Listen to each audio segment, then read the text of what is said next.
Bonjour tout le monde.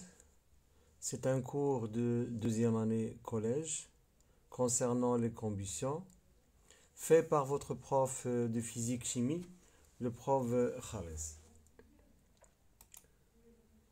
Ici, on a une image d'une bougie qui brûle.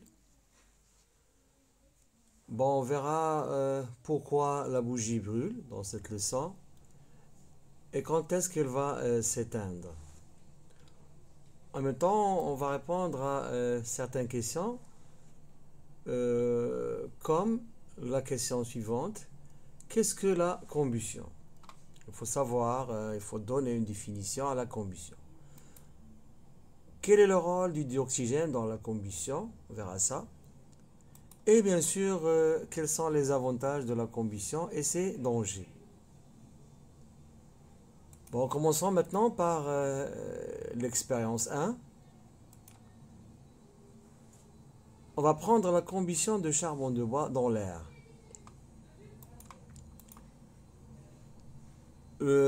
Ici, on a un morceau de charbon de bois qui brûle. Bon, ici, on a utilisé un bec benzène.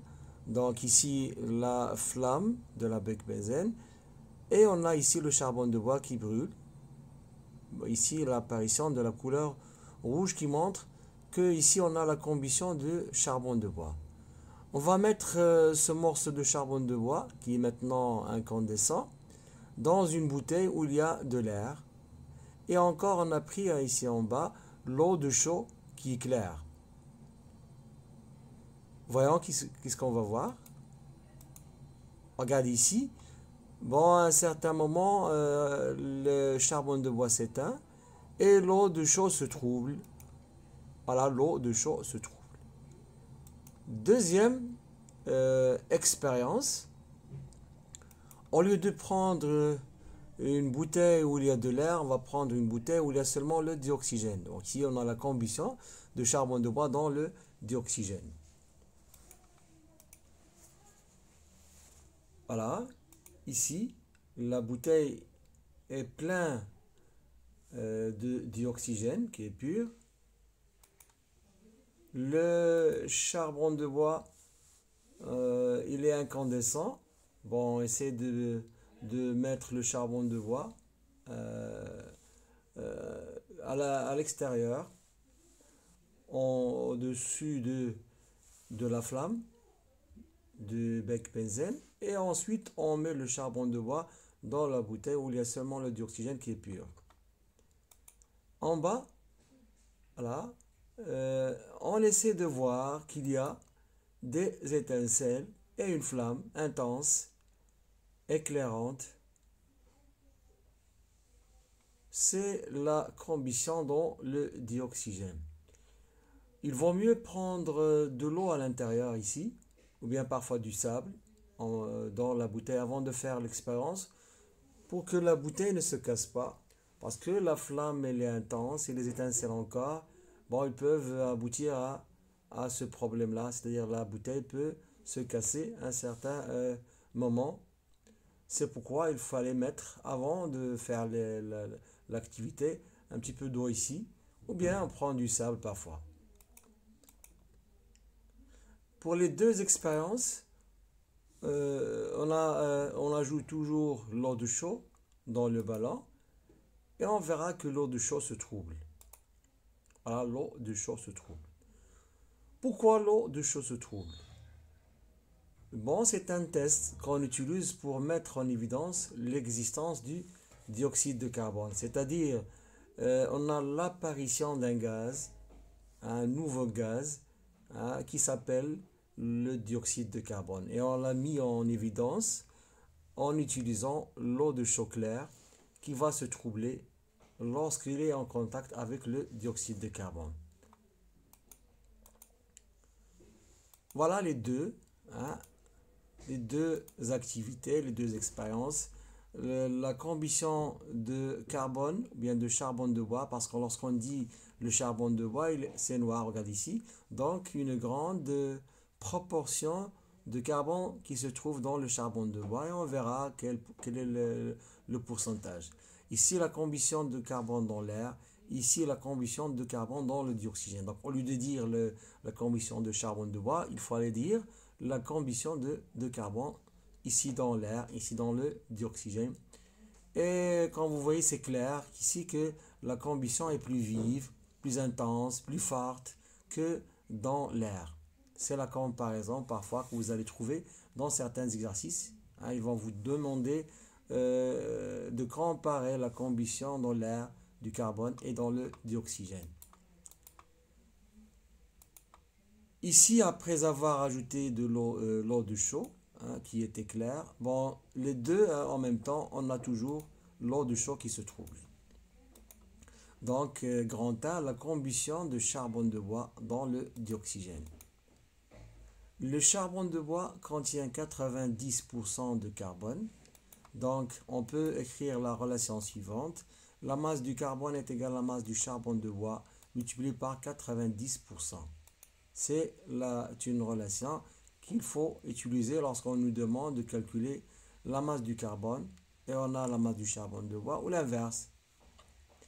90% c'est 80 sur 100, c'est-à-dire c'est 0,9. Donc on peut encore prendre la relation suivante. La masse du carbone est égale à la masse du charbon de bois multipliée par 0,9. D'accord? On va prendre une application de la relation. Calculer la masse du carbone qui se trouve dans 2 kg de charbon de bois. Réponse. La masse du carbone qui se trouve dans 2 kg de charbon de bois et on va utiliser la relation, la deuxième relation est mieux que la première, mais ils donnent les mêmes résultats. Donc la masse du charbon de bois multipliée par 0,9. L'application numérique, la masse du carbone est égale à 2 kg, hein, la masse du charbon de bois multipliée par 0,9. Donc on va trouver qu'avec la calculatrice que la masse du carbone est 1,8 kg qui se trouve dans 2 kg de charbon de bois. Bon, le reste, bon, c'est du bois parfois, c'est de l'eau, hein, le 0,2 kg qui reste. Le carbone est encore constitué d'atomes de carbone C. Oui, bien sûr, parce que l'atome de carbone est noir, donc ici le charbon de bois est noir et le carbone est noir encore. Pour l'activité, c'est le schéma qu'il fallait prendre.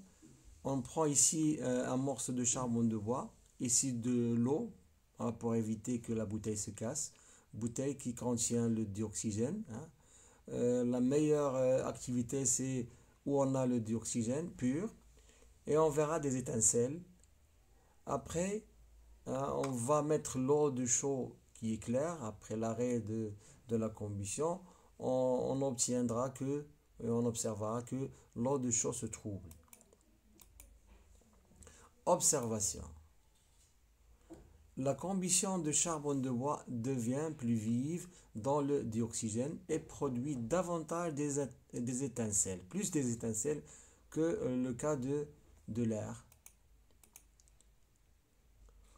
Au bout d'un moment, le charbon s'éteint. Pourquoi le charbon s'éteint?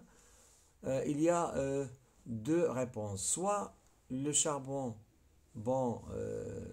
disparaît ou bien le dioxygène disparaît. Ça dépend de la quantité du charbon qu'on a utilisé, charbon de bois qu'on a utilisé. Parfois, le charbon s'éteint et il reste le dioxygène, ou l'inverse, le dioxygène disparaît et le charbon de bois reste. Dans ce cas-là, on a l'arrêt de la combustion. Donc, deux corps, hein, qui réagissent. Ce sont le carbone qui existe dans le charbon de bois et le dioxygène qui existe dans la bouteille. Si nous ajoutons de l'eau de chaud claire et nous l'agitons, il faut agiter la bouteille où il y a de l'eau de chaud, nous remarquons qu'il se trouble. Explication.